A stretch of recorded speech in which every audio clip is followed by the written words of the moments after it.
Hello, I'm Ben, and welcome to Memory Cards, the show where we take a look back at what happened this week in the long history of gaming. Should we look at some? Let's look. Let's look at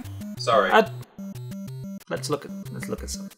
Firstly, a very happy 5th birthday to Metro Last Light, which turns 5 today being the 5th anniversary of the day 5 years ago that it was released half a decade back. The sequel to grim post-nuclear Metro 2033, Last Light returns to the metro systems of Mother Russia, where humanity has been forced to retreat in the wake of a devastating nuclear attack that has, frustratingly, leveled most of Moscow and spawned a lovable collection of horrifying mutant killing beasts. You've got to shoot, loot, and try not to poop as you make your way through the horrid blackness of various tunnels, frequently only with your torch for company. A torch, mind, that sometimes needs a quick shake when it decides to turn off of its own accord.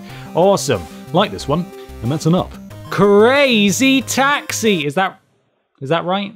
Is that how Hey, it's time to earn some crazy money. That one. The PS2 version released in North America today in 2001, finally allowing players who didn't have access to an arcade or a Dreamcast to drive incredibly recklessly, cause tens of thousands of dollars worth of damage, and listen to fast-paced early 2000s rock punk music stuff. Oh, Jesus Christ! Here's a fun fact: as if it didn't make enough money from sales across multiple platforms, in addition to generic destinations such as the city's police station, rail terminal, and lookout point, passengers may also request to be taken to Pizza Hut, Tower Records, the Fila Sportswear store, Levi's store, or Kentucky Fried Chicken. It's apparently considered one of the most prominent examples of product placement in video gaming history, and I'm okay with it.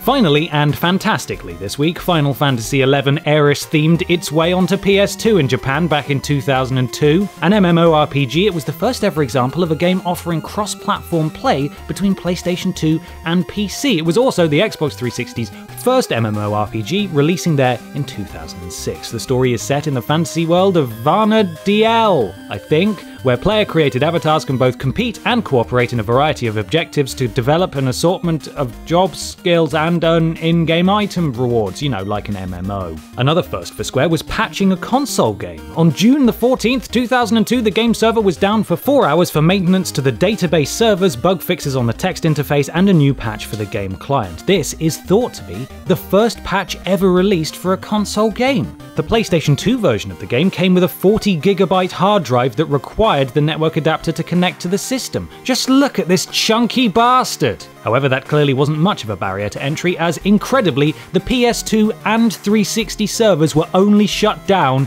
in March 2016. And the final content pack was released in 2015, a full year after Final Fantasy XIV, a fellow MMO, released on PlayStation 4.